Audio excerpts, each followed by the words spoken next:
Ladies and gentlemen, boys and girls, children of all ages, Lore Sports proudly brings to you the best racing podcast in the world.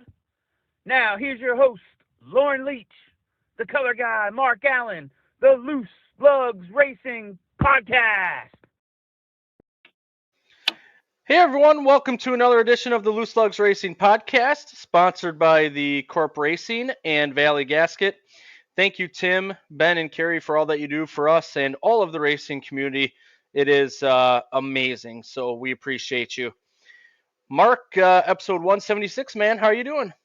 How you doing, man? Did you recover from being at a weekend in Iowa? I see you got your Iowa sweatshirt on, man.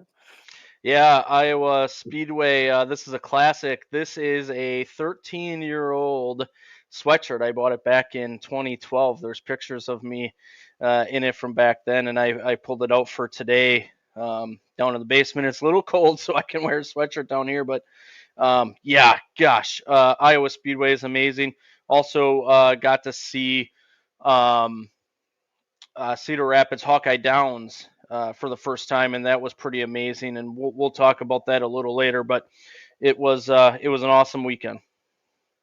Yeah, it sure was, man. It's always exciting going to a new racetrack. And yeah, I remember that sweatshirt you're wearing, man. You lived half the night on a simulator, and you won a trophy on that simulator that they had set up under the grandstands there. Yeah. I still I'm looking at the trophy right now. It's funny. I haven't got my basement just in order just yet, but it's in a box with a few other things, and the trophy's sticking out of it. So I'm looking at it right now. So some good memories down there. Iowa Speedway is one of our favorites for sure. It's near the top, if not the top. Hawkeye Downs was pretty good too, but yeah, we'll talk about that in a little bit. There's some exciting things to talk about. We're gonna have Shane Schwaller on, who picked up his very first Sizzling 4 win this past week, so it's going to be exciting to learn about his story and everything like that. We're going to talk about everything else with short track racing. Boy, was there a lot of it, and everything else: news, NASCAR, IndyCar, the whole shebang. So we got a lot to talk about. So why don't we go out to the hotline and bring Shane on? That sounds like all my favorite stuff, man. So I'm even excited. So hey, we're going to the hotline. Let's have it, man. Let's do it. All right, Shane, thanks for hopping on and joining us here. You had an exciting week picking up your first win in the Sizzling 4 feature this past week. How are you doing? Not too bad. Yeah, it's been a enjoyable week. Are you off the high cloud yet, there, buddy? Oh yeah, you got back at it. Got to do it again this week. Yeah, you don't get to celebrate for too long, but Right. man, we usually go back in the beginning first, but I want to talk about kind of how the season's shaking out for you. You're currently second in points behind Jeremy Jarapata, and a few weeks ago, it might have even been the red race. I think it was Ben Schulte beat you by, it had to be thousandths of a second. You almost picked up your first win there. He kind of did a bump and run move on you, so you almost picked up your first win back then. But then come forward this last week, you were able to complete it and take it home in an exciting race. Yeah, it was. That was a fun race. I kind of left the door open. Didn't think he would put a move on me like that, but it was fun. Made up for it this week, and it's a white race this week, so maybe we'll run it back again. Yeah, man. The benefit of winning before the white race is you don't have to necessarily start in the back for winning before the white race. You'll have to do that next week, I believe, unless the Season 4s do something different than the super late models. But white race coming up, a big event there. We get some travelers coming in like Ben Schulte. What's that like when you're racing with a bigger crowd than you're normally used to? I like it. I like competition. I like the bigger field. You know, I like being competitive. I like racing against new people and good, clean racers. It's fun. I enjoy it. Not much different than any other week for me, I guess. But it's just nice to see everybody down at the track having a good time. How's the feeling of confidence, though, dude? How do you feel after all this time, you get a victory?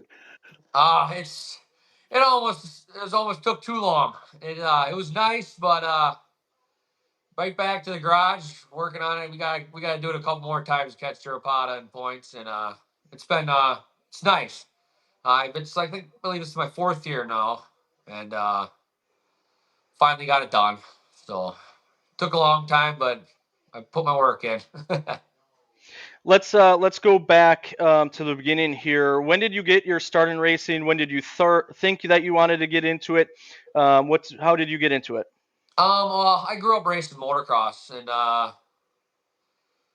did that for basically up till about high school, and then I stopped.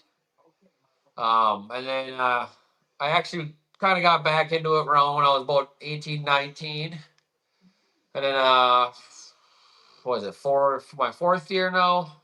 Well, I actually started seeing Mitch Opsel's sister, and he gave me a little crap about seeing if I could come do it. And I'm like, well, find me a car and let's get her done.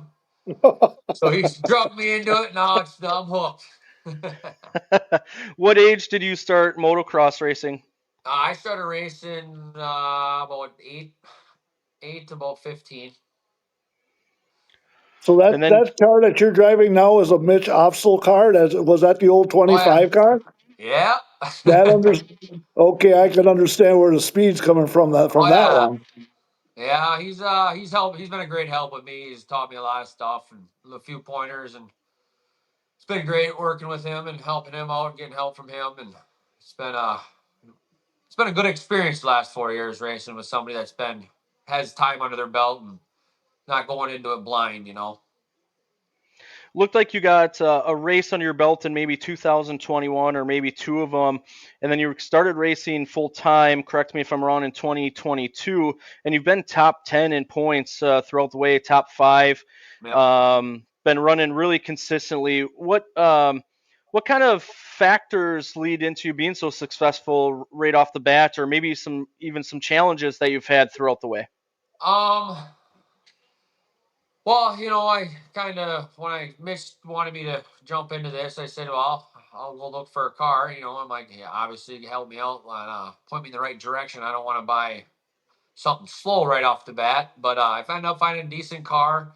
It started off its life as a dirt car, and I had to switch everything. I put a lot of time and a lot of YouTube videos and learning as I go, and week after week, and you know, let's change this week. Let's change every week. The first year was it was a rough summer. It was a lot of hours in the garage the first year getting that car to get to up to speed and to enjoy the running up front. But just staying consistent and making sure I show up every week. And I've just been a competitive person my whole life when it comes to racing and stuff like that. And I like to be good at it, so I make sure I put the work in. What was that transition like going from motocross to short track racing, especially very flat short track, that quarter mile at Wisconsin International Raceway? um, Definitely different from jumping a bike through the air.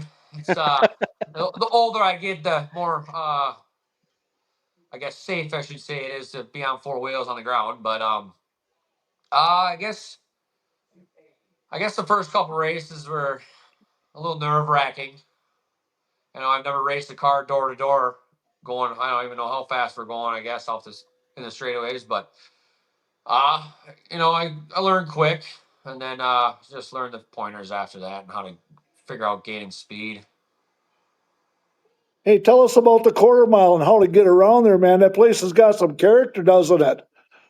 Oh yeah, it's got a lot of bumps and a lot of if someone hits the mud, it gets dirty. It's a good track to race. I like it. There's enough room to pass and be competitive, and I have nothing to complain about. I love it. It's the only track I've actually raced at. So I've always been nervous taking my car anywhere else and wrecking it and having to fix it by Thursday. I was just going to ask you that. Have you thought about traveling now that you pick up the big win? Does that become a um, possibility in the future here? Well, if Jurapata can take a week off and let me catch up in points, maybe win that championship at the end of the year, then I would maybe next year. My goal was, I've got, in points. I've improved in points the last 4 years. I've, gotten most improved award and stuff like that, and rookie of the year. And I'm missing the championship trophy. That's my last bucket list. So I'd like to get that done before I move up or decide to go elsewhere. You've been 37 ever since I've seen you race. Where did 37 come about, and did you use that same number in motocross? No, I bought the car with 37 and it just stuck with me. I was uh 99 in motocross, but it just stuck, and I've always been like, I was 31 in football. I've always liked the 3 and the 7. It just looked good. Just stuck with me, and I've kept it ever since. You sure are looking at the big picture, though, man. You want the championship. That's what you're fighting for, ain't it? That's all. End of the day, I could win another race and it would be great, but at the end of the summer, I want the championship. That's the most important goal. It's always an interesting question for me talking about big picture and points. It seems like you might be on the other end of this spectrum than most drivers we talk to. Most say we'll pick up wins and it'll shake out where it shakes out. It sounds like you kind of worry about points from the beginning and kind of follow it throughout. Is that correct? Well, at the end of this summer, this year's it started off a little rocky. I've had a lot of forgetting hood pins. I've cracked the transmission case, and I had a lot of little issues. I still make it every week. Um, my thing is, yeah, if you stay consistent, top 5, if you can hold your car top 5, top 6 every week, you have a really good chance of pulling in that championship. And then for me, at the end of the day, I really like to have that memory, growing up, 20 years from now. Hey, I remember back then I won a championship. I mean, yeah, winning races is great. It's can't complain about that one bit. It's always fun running up front, but it would be cool to have that, you know, sit around a campfire in 20 years and talk about it. What does the future hold for you? Do you plan on racing 7 and 4 for a few years? Is there any thought about moving up, or are you kind of just year by year, day by day type of guy? I've juggled this a lot. I've been I wanna keep going. I don't know if I'm going or not. I guess it depends on what Mitch drags me into. um, my goal would be I would really like to win a championship. Whether I got it this year, next year, maybe one more year after that, we'll see. And then I guess we'll see where the wallet takes me as well. Don't get cheap after the 4 cylinders. I know that. Yeah, for sure. Hey, man, behind the scenes, who helps you out, man? Who makes you go? I got a buddy, Chris. He's always down there with me every week. He's kind of my little pit crew, 1 man pit crew. Hey, buddies come over all the time during the week. Garage is set up to work on the car and stuff and hang out. And he hangs out with me every week. Mitch gives me a hand. He's got his shop if I need a better lift. I don't have a lift. He's got one, so I've used that a couple times already this year. But it's just me and a couple buddies in the garage making it happen. Hey man, you went with the purple and silver paint scheme this year. What went into that decision to make it purple and silver? Well, Mitch's car was the Brian's Too Fast or Fast and Furious car last year. I think he still had it like that. So I went with since my theme was purple and white the year before with the neon, I decided to go with Too Fast, Too Furious, purple Eclipse look with the pink underglow. We're not allowed to turn it on in the track, but yeah, I got went with that look. Kept the Fast and Furious theme. I got to race with the 4 cylinders one time a few years back there. And one thing that I really learned about your group is there's a lot of camaraderie. There's a lot of people that help each other. You race very hard, but very clean. You all care about each other. What's your experience racing and coming in as a new person to the Season 4 group? It was awesome. They've helped me out. We all help each other, honestly. I even sometimes if someone has a bad day. Oh, yeah, I doored somebody or somebody doored some. Stuff happens on this track, but it's 9 times out of 10, it's never personal outside. We all get along. We all help each other out. We all make sure. I don't want no excuses of why I beat you. So I want to make sure you're out there. Yeah, you can't beat them while they're broke down in the pits. You want Right. them out there so that you can do it Yep. to them. Yeah, Yeah, they're a great group of dudes, man. It's nice to have people like that down there. There's been a lot of cars on the track for Season 4. I feel like it's the biggest group out there. And it seems like the more the cars, the more it goes from green to checker. There's been many weeks where there hasn't even been a yellow flag. They're very clean racing. Why do you think that is? And what are your thoughts about that? Because it's been amazing. It's been some of the best racing that I've watched down there. It's fun to be in the middle to watch you guys and girls wheel those things. Yeah, we really, that's what we all thought the same thing. A lot of weeks is like we're 26, 28, almost, I think one week we're at 30 or something, or 29. And we're like, oh, let's take a vote. I'm like, I could care less. I'd rather more the merrier, as long as you respect the rules. If on lap traffic, please run high. But it's been a great year so far. Nothing crazy, minus a few crashes. Maybe speaking of one last week. But other than that, yeah, it's been pretty clean. It's been fun. I watched some races and stuff too, where it's like 30 cars. I mean, I don't get to watch it because I'm racing, but it's like, yeah, it would be nice to watch it from the stands every once in a while. But it's great. The corners are kind of different as well. They're talk about more about the quarter mile and going through the corners and maybe down the straightaways too. You guys are going 4 or 5 wide there. It's got to be exhilarating. Yeah, it is.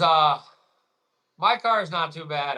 It handles pretty good on the outside, which is half the reason why I decided to buy it from Mitch. My Neon couldn't do it. It plays a big factor when you can get on the outside and get around some of them lap traffic or slower guys and stuff like that. But it is nerve wracking when you are 3 wide coming into a corner and you're up top, you're touching your tire in the dirt. It's like, we're a small car. You should be plenty enough room, but yeah, well, yeah, it's exciting. I believe those cars are front wheel drive, isn't that correct? Oh yeah, I hope so. I Yeah, hope they all are. yeah, I think Yeah. they are front wheel drive, and that kind of makes it a little forgiving, isn't it? How is it to race a front wheel drive car, man? Um, it is a little different, because I have rear wheel drive vehicles and stuff like that, and it's it's a whole different animal to kind of wheel a front wheel drive car around a turn. You don't want to send it in too hard and blow it, and you're just gonna wash out and blow high.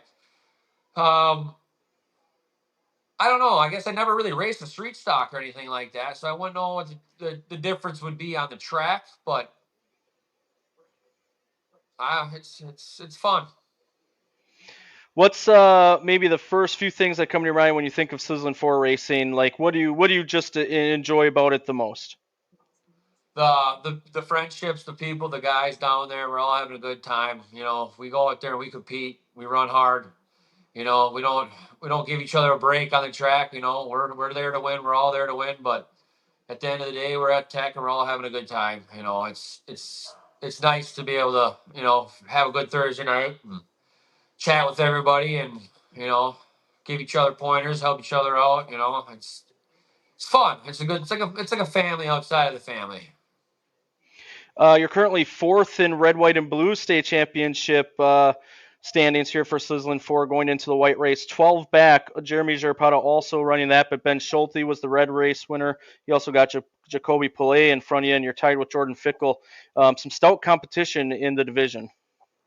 Yeah, ever since I kind of started that little group of guys, we've all been getting better and better, and that's the best part about it. And with the white race, I kind of look at it just another race. Let's go out there and let's see what can happen. Let's pray for the best. Let's not make mistakes, and maybe we'll pull ahead on that one. We'll see about that. I just don't want to overwhelm myself, but I'm ready to go out there Thursday and have a good time. Well, we can tell the excitement there, buddy. Hey, we appreciate the time, man. It's been awesome to learn about your story, talk some Sizzling 4 racing and racing in general. Can't wait to see you out there tomorrow night and maybe back in Victor Lane here soon. Well, thank you, and I hope so. Hey, good luck tomorrow night. We'll see you at the white race, man. You too. Have fun. Well, Mark, it was cool to get to know Shane's story there. He had that big win last week, awesome, but he really watches those points and wants to take home that championship, man. That was quite obvious. He's definitely looking at the big picture, dude. So, Yeah, good luck on there, man. There's a whole bunch of competition out there that he's got to get above. So he's in a tight points race right now, man. So middle of July, and he set his goal for that. So good luck to him on that. Yeah, he's 55 back of Jeremy Jarapata for the weekly championship, and then 12 back in red, white, and blue with the white race looming here tomorrow. So, yeah, he's locked in those battles, doing well. Like I said, every year that he's run full time, he's been top 10 in points, top 5 the last 2. So that's quite impressive. Yeah, it's probably pretty smart getting from a motorcycle to a car too. It gives you them two extra wheels and a little bit of extra security. So smart move on his part there. We've heard a few people say that same thing over the years, so we see more and more of it. I feel like over the years, or at least hear about it. So no surprise there, really. But cool to know that he did that, and that's how he got into it, and all that, and then met Mitch and all that. Pretty cool story there. So appreciate him coming on and talking racing with us. Yep. Speaking of the white race, it's the 54th annual white race tomorrow night. It's the 54th annual Red, White, and Blue State Championship Series. This series, you heard us talk about it back with the red race and throughout the years. Just a very prestigious series. So we got the white race coming up tomorrow. It's looking excellent. Yeah, for sure, man. And there's a whole bunch of guys that have thrown their hat in the ring. We're hearing Ty Majeski's bringing his 91. This is all an idea shaking down for the 250. We talked to Casey down at Cedar Rapids and said that he talked to the Chase and Motorsports is going to run the traveling car, and that gives Riley Stenjum. He'll be in his 47 as normal. And wow, today Luke Fenhouse, he threw his hat in the ring too, and Levon Vandergeest is going to be there, and who else is coming? So, I guess it's worth going out there and finding out tomorrow night. Huh? How's that sound? Oh, I would certainly think so. Yeah, Casey kind of let us in that Ty was bringing his 91 too before that was announced. So, and then told us that he was going to be in the 47 again. So, yeah, and then WIR announced it and Fox River Racing Club, and man, you hear those names adding to an already phenomenal group of weekly racers that are out there each and every week. It's going to be a heck of a field for super late models. Um, Maybe some late models come in, sizzling fours come in. Since it moved to Thursday, it's a larger group for everyone. It's a big deal. It is a big deal. It's the white race, man. It makes the whole deal. So, yeah, weather looks good. Might have to wear, maybe I might have to wear a sweatshirt, huh? It's finally all of a sudden this hot summer is going to go from a different direction here and might cool it off a little bit. Yeah, for sure. And I just want to remind everyone who won the red race in all the divisions here. Super late models was Grant Griesbach. Late models was JJ Vanderloops. Super stocks was Ethan Beatty. Ben Schulte with that bump and run on Shane Schwaller that we just heard about was the Sizzling Four winner. Mason Kalmus in Wisconsin Sport Truck. And ending the evening in victory lane was Craig Van der Wettering. Um, Also, we have to talk about last week too. I know we're talking about tomorrow night, but we have to talk about last week. Mark, one of the best nights of racing that I've experienced in a while. The back and forth, the close finishes. It was a remarkable evening for the Fox River Racing Club out there at Wisconsin International Raceway. Yes, that was the most competitive night that we've seen out there in a while. Really some outstanding racing on a full moon night on top of it, man. Yeah, yeah. In the Wisconsin Sport Trucks, Brady Vanderloop came home with the win. He had a battle with his brother Cody and Casey. It looked like all three of them were going to be in the top 3, but Casey went around out of turn 4 on the final lap, which gave the third place to Jason Van Handel, who's also a part of that group. So they thought they were going to be 1 through 4. Unfortunately for Casey, he went around. But I'll tell you what, those Vanderloop boys race each other harder than anyone else on the track. It is entertaining. I was yelling with 3 to go, go Vanderloop, go Vanderloop. I figured I'd win one way or another, right, buddy? Yeah. Of course, we just talked to Shane Schwaller. He was the winner in the Sizzling Four. That was a great race. Jeremy Jarapata was right on his tail up until the finish. right up to the finish. But man, that track was packed. There was cars everywhere, and yeah, that's quite competitive out there for that series. Super Stocks, Evan Beatty, he had a heck of a night. He kind of ran away with the thing. Yeah, Evan Beatty, he's taken home quite a bit of checkers so far this year. Keep it rolling. Mike Meyerhofer Jr. and Henry Neerdales were the quarter mile late model winners. However, we had the Duke of WIR also crowned. That was Caden Kostichka. That's a pretty cool crown for that youngster. Absolutely, with that nice purple 21 out there, and trophy looked real nice on top of the roof of that one, man. Also, I want to go back. I failed to mention it was the Rob Vandermoss Memorial that Brady Vanderloop won in the Wisconsin Sport Truck. So that was a great deal there. We've talked about it quite often on here with that rainout, but Rob Vandermoss, just a great Yep. guy, one that we miss, man. So that was cool that they honored him as well. Very much so for that. Yeah, that got set back a couple weeks and everything. So yeah, the showstopper, he was quite happy. Mickey Shelley's down there. They've been sharing the ride, and Mickey got a victory earlier this year, and then Mike was happy all together of getting his win. So they were both happy down in the pits there that night. Yeah. And also, that was Evan Beatty's first win of the year. It's been Ethan who's been cleaning up down there. But congratulations to everyone to this point. Alex Stumpf got another win in the late models. It's hard to beat that red Ford Mustang. Yeah, I thought that got scuffed up a little bit last week, but man, it was all hooked right back up and up front, just like it normally is. Chad Butts, same thing. Hard to beat that 8 car. He's on, seems like both of them are having one of those seasons, man. Wasn't that a great race with him and Jordan Thiel, man? That Unbelievable. we haven't seen a race like that in a while. Crossovers and the last 20 laps was just highlight real stuff, man. And wow, we raced clean, man. Hardly touch each other if they touched at all, and it just came right down to the last corner, man. And yeah, that 8 car, that whole team is hard to beat right now. Yeah, we were talking to Joe Wood down in the pits at Hawkeye Downs, and we had a good conversation with him while he was helping Cody King.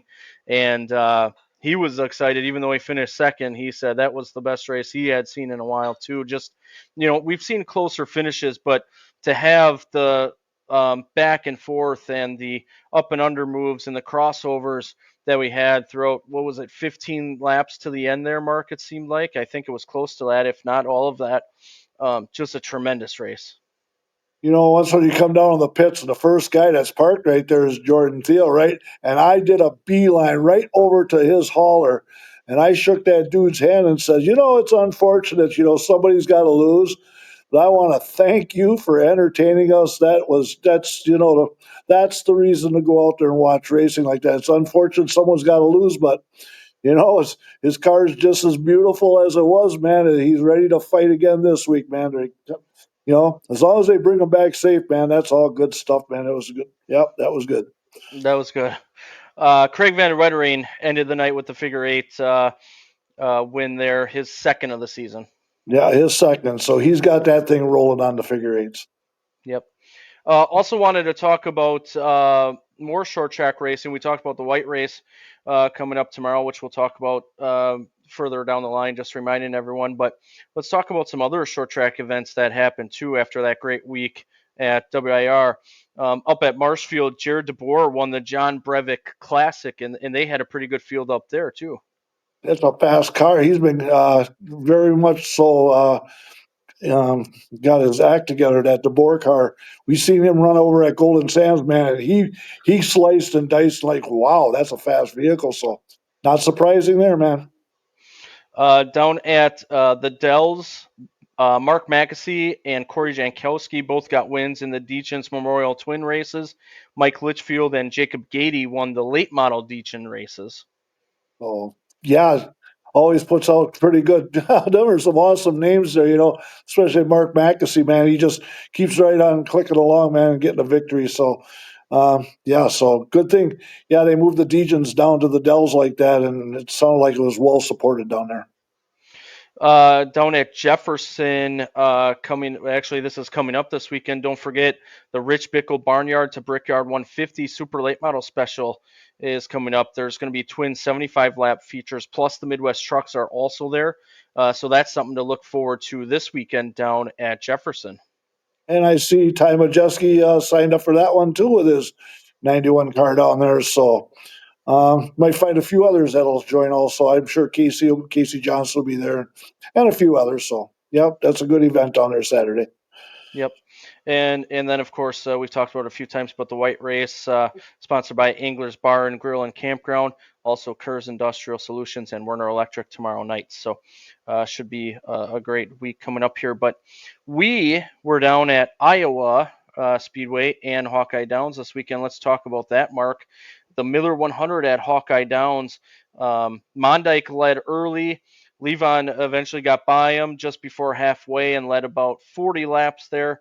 Casey Johnson would get by him late, and so did Summers. Casey would hang on after a few late restarts to win the Miller 100, the 40th edition of the Miller 100. Man, if that last caution doesn't come, though, I think it would have been a very close finish. It seemed like Summers may have been just a little better than he was on the last restart, so it could have been close, but that last one did come, and Johnson seemed to have it covered. There it was Johnson, Summers, Vandergeest, Stenjum, and Beal, the top five. Great event, cool track. We will definitely get back down there. Absolutely. I thought the 5 and the 15 were very, very close to each other. They both were racing together the whole time, and Casey got ahead of them just earlier. 20 something to go, got in front, and it was something. Mondyke just took off like a jackrabbit, and then all of a sudden, once when Vandergeest got the second, he slowly reeled him in, and he was the dude, and then he got the lead. But the whole time we were watching that 5:15 combo that was coming through, and Casey had just enough time to finish that off. And I think the most impressive thing that was jaw dropping is when the race was all over and we looked at the scoreboard, and John Beal, who almost went a lap down early in that race, he popped the top five, man. And we went over there and congratulated that whole team for the best comeback of the night. Apparently, the motor burped on him or something. It stalled for a little bit, but it cleared itself up, and he lost a bunch of time and got it back, got top five. Hats off to that team right there. Yeah, that was one heck of a comeback there, for sure. Seemed like there was a little bit of hurt feelings, a little bit down there, but that's part of racing. It seemed like it was just hard racing down there. Um, I'll tell you what, during the track walk that we did down there, it's a little more banked than it appears from the stands. It reminds you of lacrosse, maybe a little bit of Marshfield. I know we mentioned that a few times. Just an interesting track, just a cool track. I will definitely look at getting back there in the near future. Very cool and cool to check one off the bucket list there. And it's in an industrial area, man, so you don't have to worry about the neighbors all complaining about a noisy Yeah. racetrack. It's down. There's a railroad yard there and a whole bunch of industrial stuff around there. And hey, we went and got the hotel about 4 days beforehand. We could almost walk there. I couldn't believe how close that actually. I picked up a hotel and we sat at the racetrack and looked like, hey, I can see our hotel from over here. So that was impressive in itself. Um, Good crowd down there. Good support, good Midwest charm down there. People are friendly, man. Felt totally welcoming there for our first time there, and yeah, I could see going back there. That was fun. Absolutely, no doubt about it. Can't wait to get back down there. But we got a lot of racing to talk about here. So before I talk about the race we were at for IndyCar, let's talk about the IndyCar race that happened the day before and the NXT race. Miles Rowe got his first career Indy NXT victory down at Iowa. Dennis Hogger was second, and Salvador de Alba was third down there. Miles Rowe is the first African American to win a race in the Indy NXT deal, so that was pretty cool to see him pick up that win down there in the Indy NXT program. In race one, which was Saturday, the day before we got to Iowa Speedway, because Hawkeye Downs was running that night, Herta spun on the start. Abel would crash. Kirkwood would blow a tire and get into the wall and crash. Rossi had an issue. Siegel hit the apron and wrecked hard. It actually caused a red flag to fix the wall over in turn 3, and he would actually not be cleared to race on Saturday. So we did not see the 6 car on the grid there, and unfortunately for Nolan Siegel, he had to miss. There's actually some news coming out. He may even miss Toronto this upcoming weekend. If that happens, Linus Lundqvist will be in that car for Toronto, but hopefully he's okay and is able to get back in the car. Callum You know, Eilert also. Oh, go ahead. you hit hard if you move the wall. Yeah, So, and they're moving there, man. They're flying on that place. So it wouldn't take much to be hard contact there. it's crazy how fast they're going. Man, Yeah. Callum Eilert got into the wall, but Pato O'Ward would get by Newgarden on a late pit stop there and hold on to win. Newgarden had a slightly, and I mean slightly, slow stop there. It looked like the wheel hung for just a split second, and that was enough for O'Ward to get by. It would be Pato O'Ward's 8th win in his 100th start. It would be O'Ward, Newgarden, and Power there on Saturday. Yep. So that's turnaround. That was an awesome race, man. And we were just hoping for the same kind of action on Sunday. That's what we were hoping for. Yep. Race 2 then, McLaughlin and DeFrancesco spin and hit the wall on lap 1. That was really disappointing to see right as the race got going. It was, man. They blamed it on cold tires, which I guess I can buy that. So it was unfortunate that happened right away in lap one. Mhm. Power had an issue and would be done for the day. Sounds like it was an engine issue and one that they had earlier in the season that they kind of know what's going on there, and we'll look into it further. And then one that really caught our attention happened over kind of where we were in turn 1. Stingray Robb spins and backs it into the wall hard. I was kind of looking start finish line, and all of a sudden I heard tires squeal, and I saw the car backwards just before it made contact. Thankfully, Stingray is okay, but that was a hard hit over by us, man. It seemed like that the tires sliding seemed like it lasted longer than it should have. You heard it, and by the time you looked, and then when he hit the wall, it sounded like a cannon went off. It was a really weird, loud thud when he hit that wall, and just like, oh no, that was a nasty, nasty hit in there. I watched the highlights of it, and it rang his bell, man, going in backwards like that. That he felt that one that went through the car, but it held up. They didn't. They didn't have to rebuild the wall. Put one hell of a scuff on it, man. But Stingray Rob got to walk away from that one. Yeah, the thud reminded me of Milwaukee.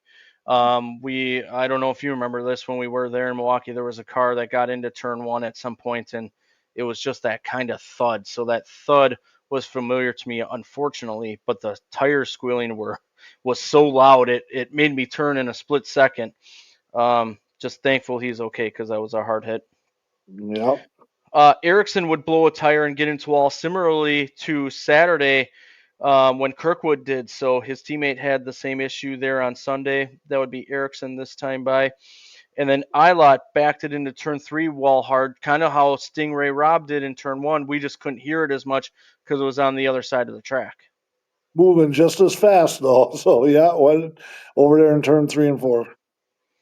Colton Herta would have an issue in the middle of the last stop and throws the race on its head there.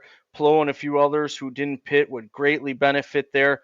In fact, Pelot would hang on and win that race. It was Pelot, Dixon, Armstrong, Malukas, who Malukas battled for the lead all day and could have been in the catbird seat there because he got out of the pits in front of Newgarden and O'Ward there on that last stop. They had made their pit stop, so those guys had to do a wave around there. But he was battling for the lead all day and could have very easily won this race if that caution doesn't come out for Herta. After him, it would be O'Ward, Newgarden. And I tell you what, Newgarden might have been the best car for the majority of the day as well. But But twice.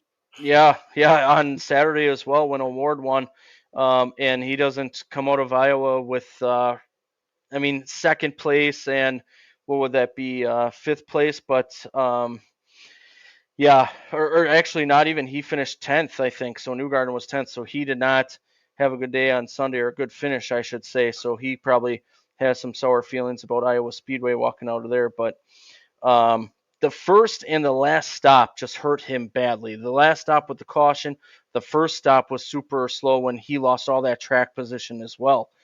So those two factored in greatly. And he was leading when they pitted at the last stop, but that caution fell at the wrong time for him.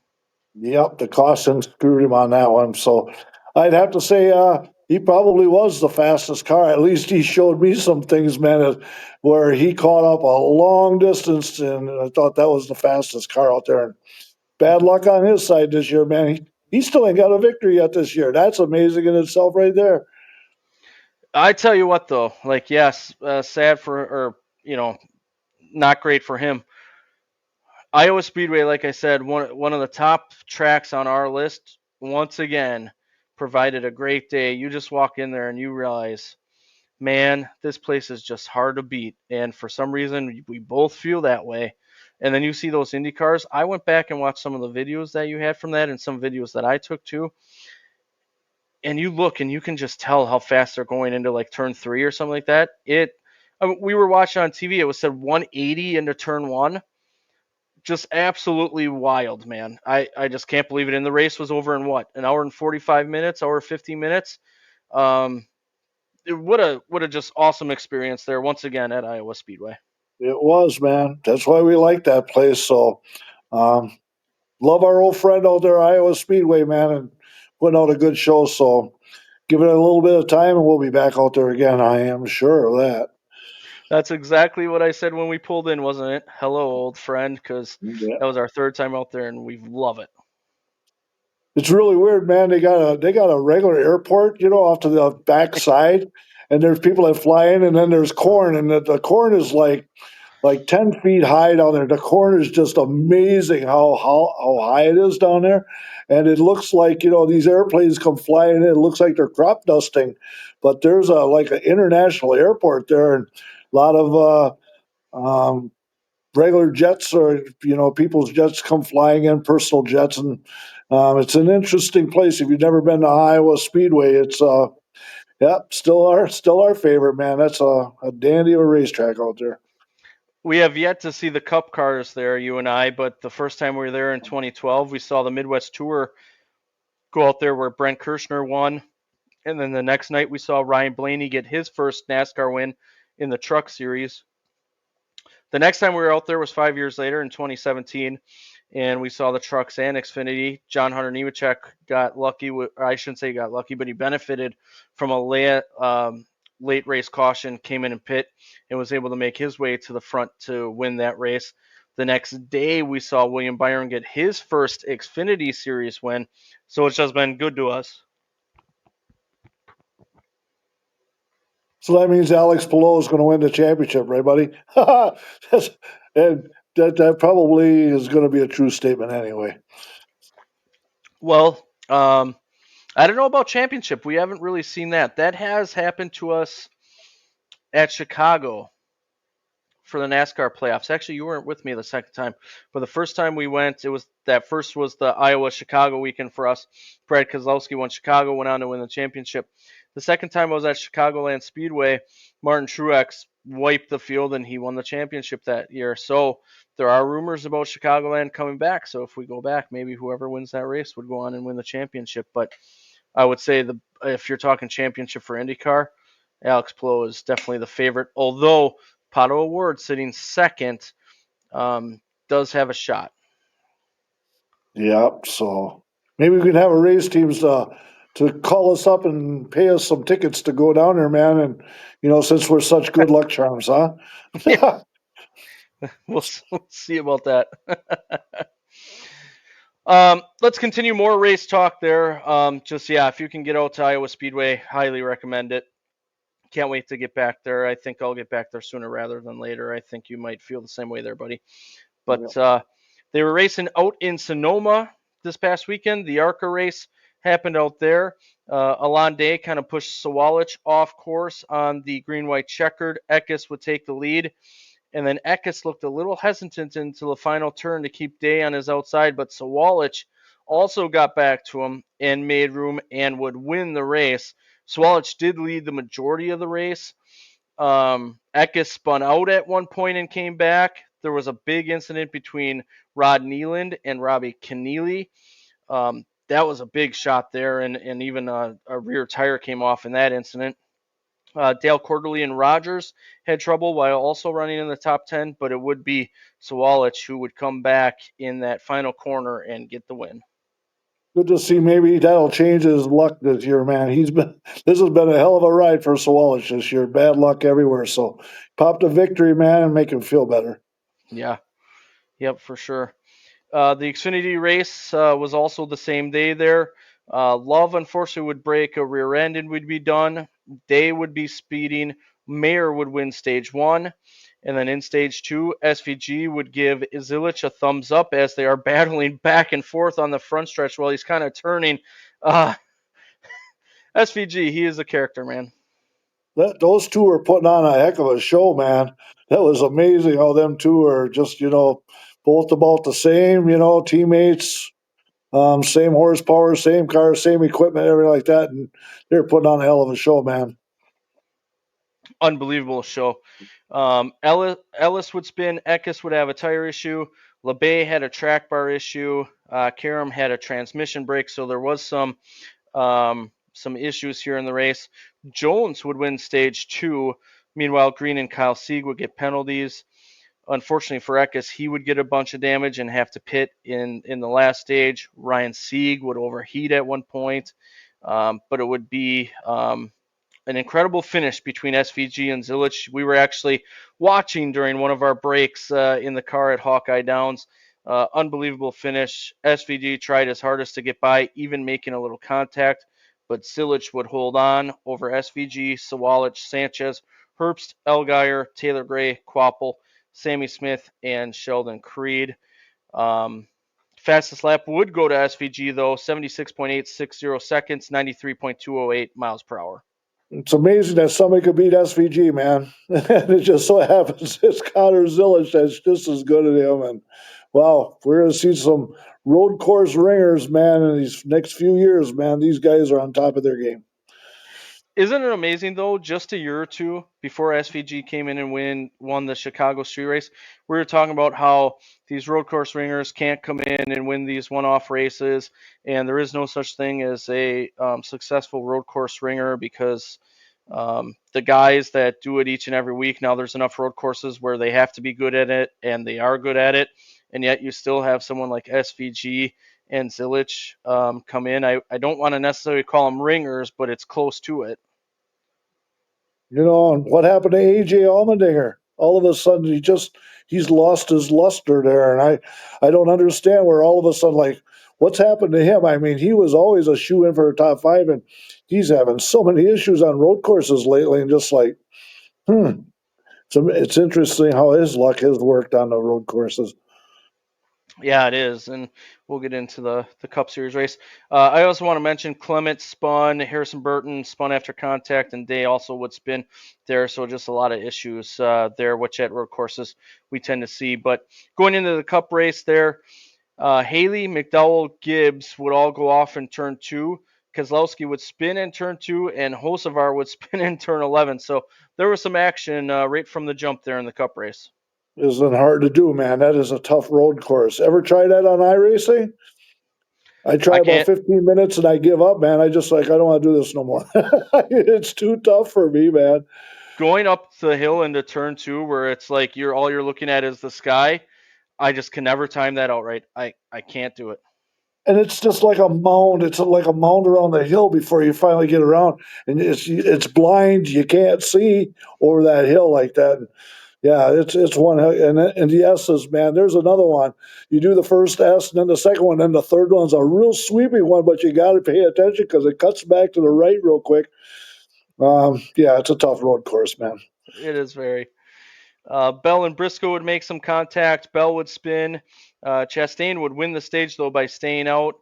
Legg and Custer would be deemed speeding on pit road. In the second stage, Briscoe would push Blaney into the grass, and Blaney would not be so happy about that. Yeah, he wasn't happy about that at all, and it was unfortunate for him there. Elmendinger would spin. We just talked about him having some issues on road courses, which is unusual. Nemechek and Cindric would make contact with Nemechek spinning. Hamlin and Haley made contact and went off track.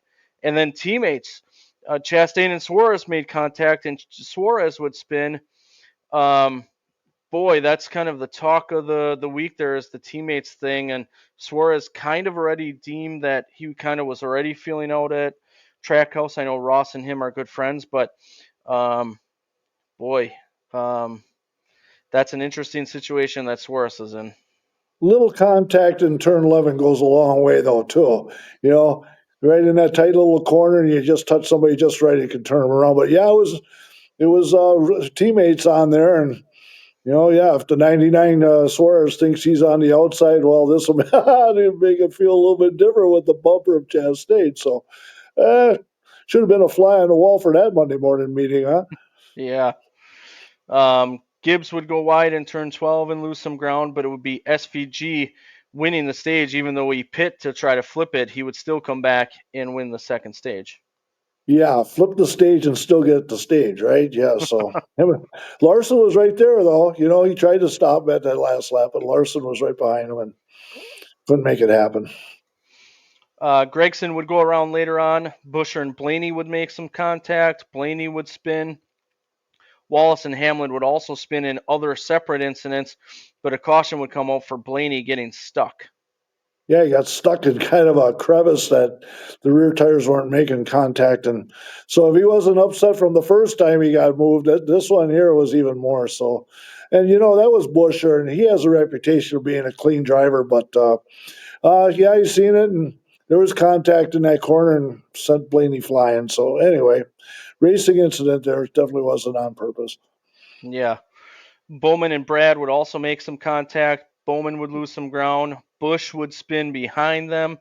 Hamlin would be speeding on a stop, Ware would then lose a right rear wheel, and that's never good. Never good. And then somebody blazed right by and just missed that tire. Then they said, "Well, it's going to go downhill now," so it just kind of turned a right turn and like, where's this tire going? But fortunately, that did not get hit by a car, but that was close. It was. It was.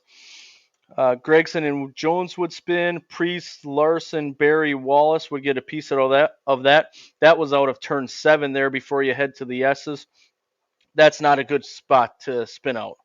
Well, there was 3 wide, 7 deep there, and yeah, Jones spun right in front of him, and yeah, Gregson was in the middle of that. It's amazing Moore didn't get tore up there, but there was a whole group of cars that was right there with them cars spinning, and everybody, most part, got through there and unscathed. Stenhouse would spin and hit the tire barrier after some contact. He was kind of in a hornet's nest there before he and Gibbs ultimately made contact, but a caution did come out for that because the tires kind of moved and he was sitting there for a little bit. Yeah, you got to put the tires, reset them back up so it makes it safe there. SVG and Briscoe would make some contact on the restart. Larson and Blaney would spin further back. Hocevar would also spin after contact with Barry, but SVG would win. It was a dominating day once again on a road course for SVG. He was first. Briscoe, Elliott, McDowell, Bell, Reddick, Gibbs, Byron, Logano, Busch, the rest of the top 10. Justin Haley had the fastest lap. That was interesting to me. 75.988 seconds, which equals 94.278 miles per hour. Yeah, he led 97 laps out of 110. And then, how about that cameraman standing there watching his burnout? And as SVG was coming to him, he was giving high fives to his guys while he was maintaining the burnout. And I'm looking at this camera guy like, what are you going to do here? And all of a sudden he got all the high fives, and finally SVG turned and did a major smoke him, burn him down, man. But that was impressive, man, giving high fives while you're still maintaining a burnout. And he was a little short on the rugby ball this week too, man. He kicked it and it didn't get as far as what he thought. But that's always a unique thing, man. He signs the ball and gives her a whiff. I heard there was some wind. He's blaming the wind for that whole deal. But yeah, Okay. Um, the interesting thing is, just a few weeks ago, we were talking about SVG. Even when he got his first win, he was what, 33rd, 32nd in points, something like that when he picked up his first win. Guess what? Now he's 27th, I believe.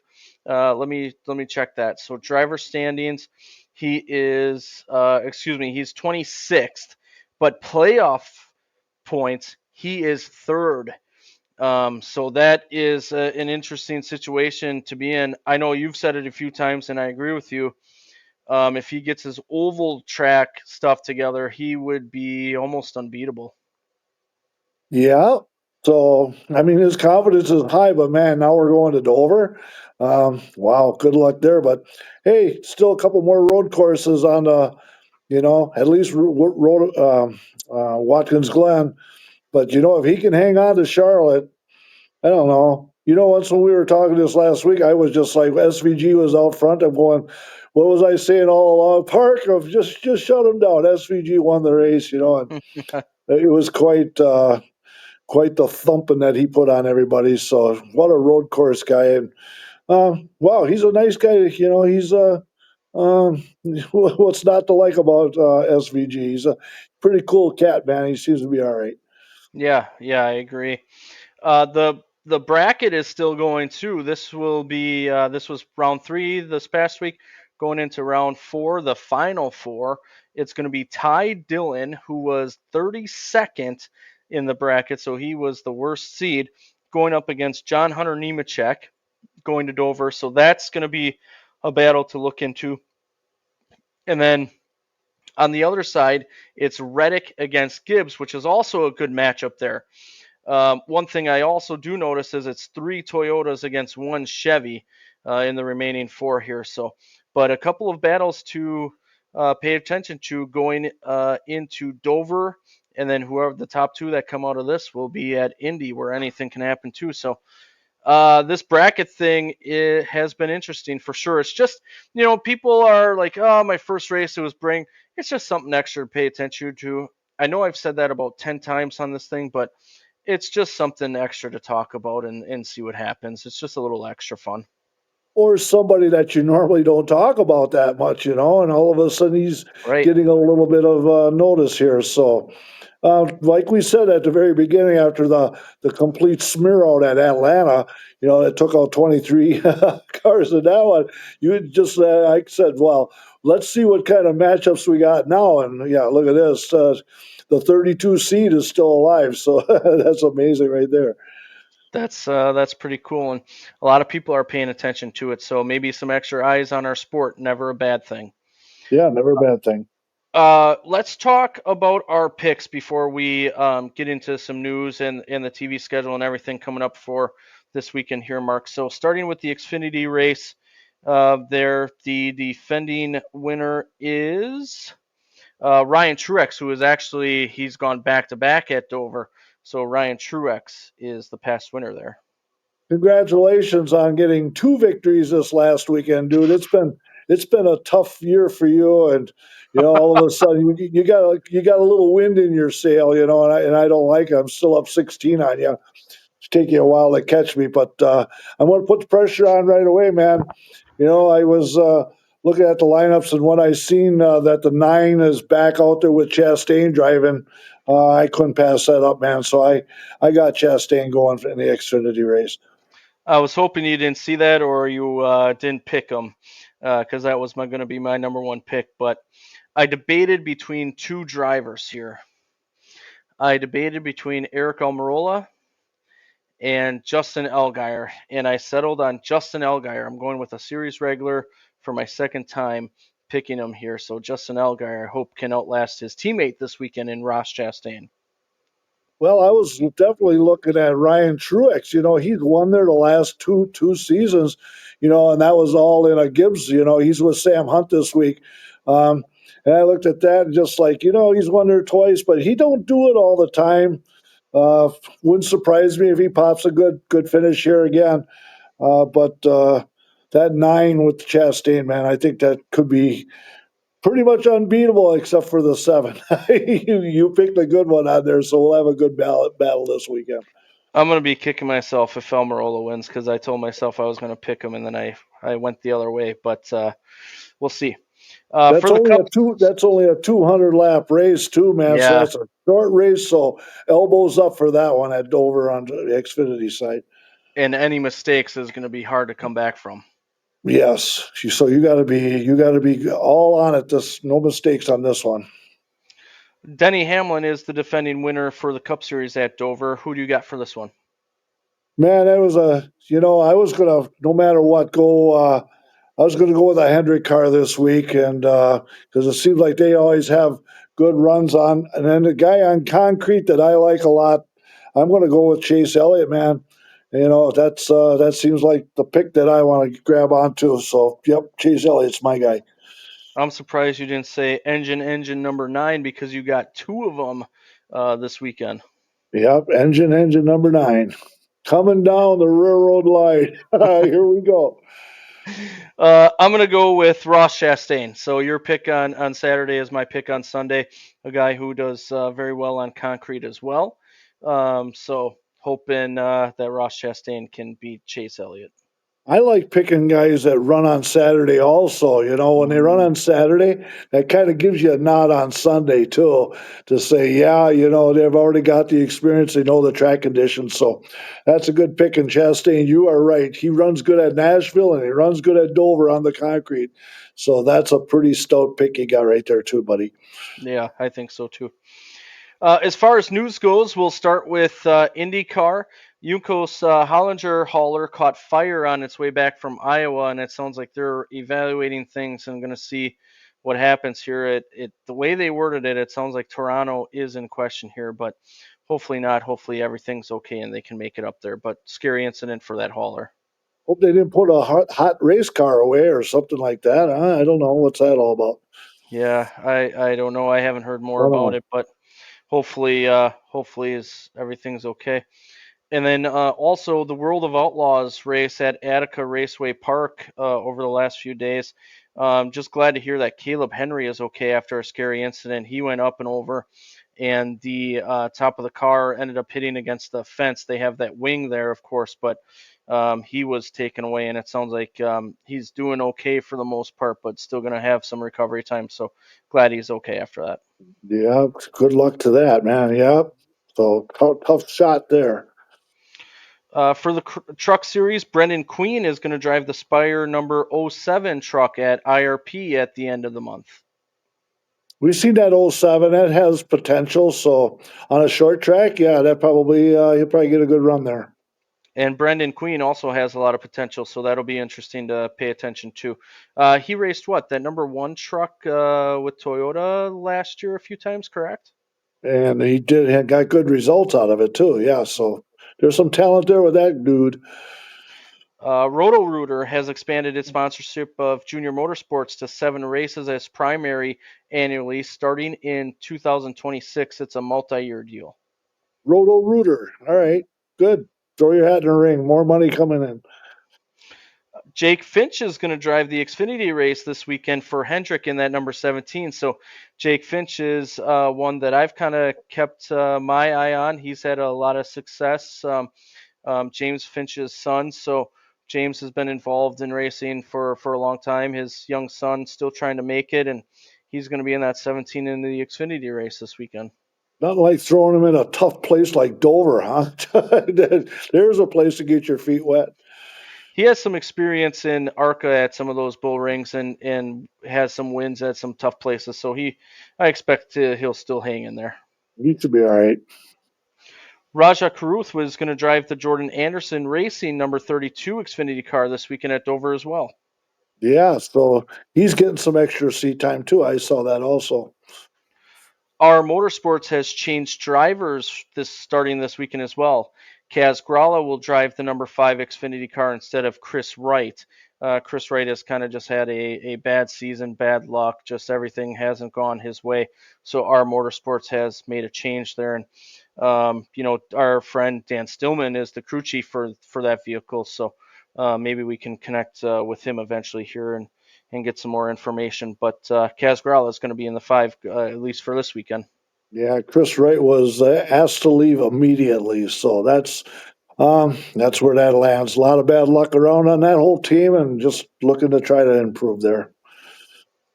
Going to the Cup Series, then Legacy Motor Club announced that Dollar Tree has extended its sponsorship deal with Cup cars going through 2028. Cool. We always see that on Eric Jones with that green scheme. It makes it look really sharp. Yep, good deal there. It is. Uh, I was reading my next note. I'm gonna come back to that. Trackhouse has hired former Joe Gibbs Racing executive Todd Meredith as its president of racing operations. Okay, there's a move. There's been an update in the NASCAR rulebook. There's going to be an an A post flap for drafting tracks that is designed to help keep cars on the ground. It'll be at Daytona next month. That would be probably, well, maybe on both sides, huh? Wow, a post flap.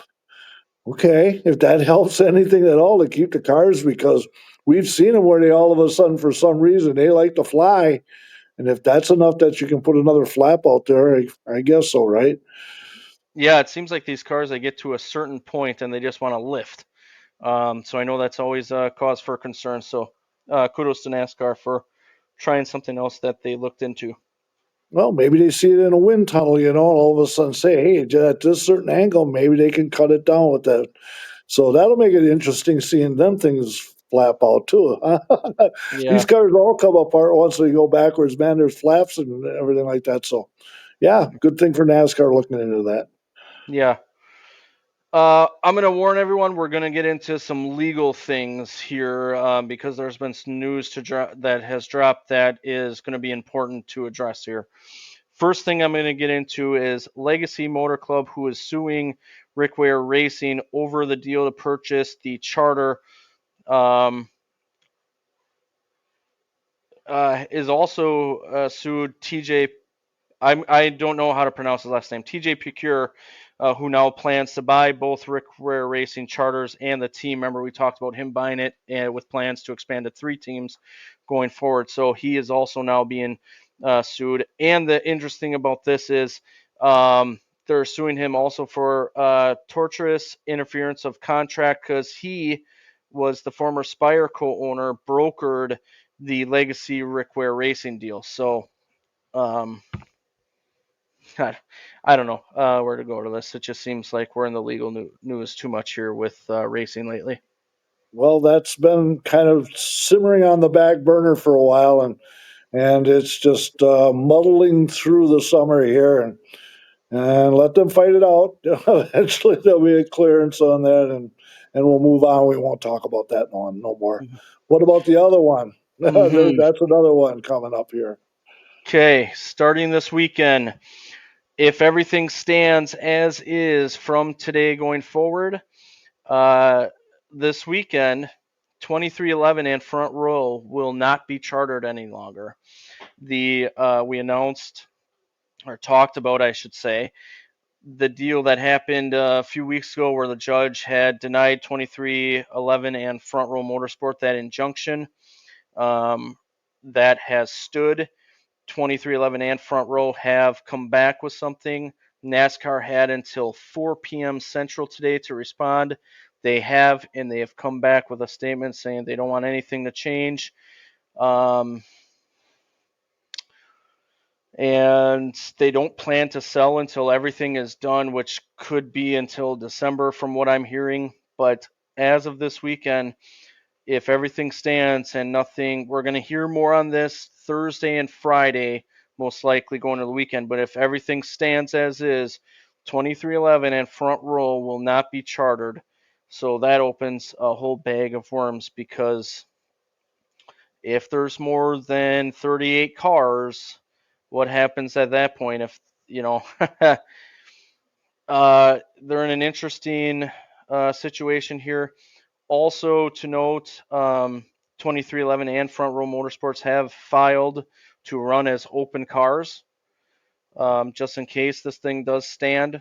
So another thing that NASCAR has mentioned in their comeback to the injunction thing that 2311 and Front Row want the attorney to look into is that they don't believe that 2311 and front row would get rid of any drivers, so that doesn't matter. So the new details that 2311 and front row motorsports are bringing up doesn't matter. I don't know.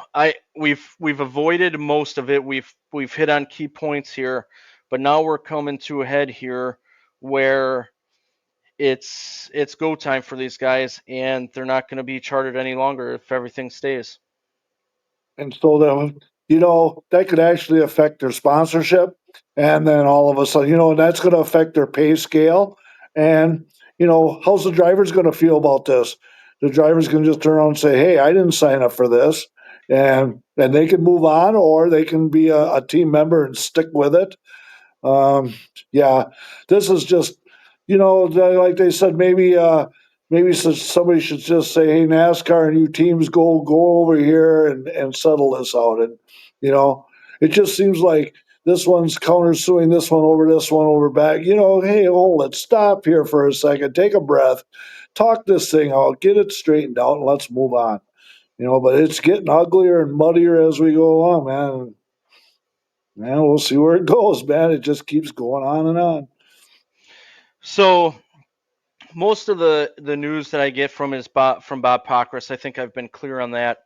Looking at him, sometimes I venture out from that and I credit the people, but basically what the judge in the past said was that the plaintiffs has asked to have their cake and eat it too, and he doesn't like that. So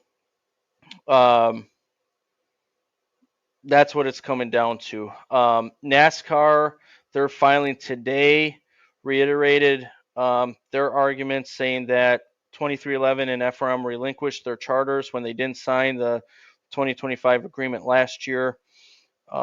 It went in to mention Michael Jordan, said he wants permanent charters.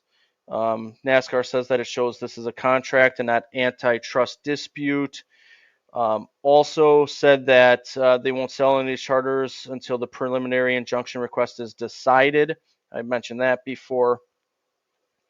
And then NASCAR will have to go to court with the sale of the Stewart-Haas Racing charters to 2311 and Front Wheel Motorsports. What happens with those?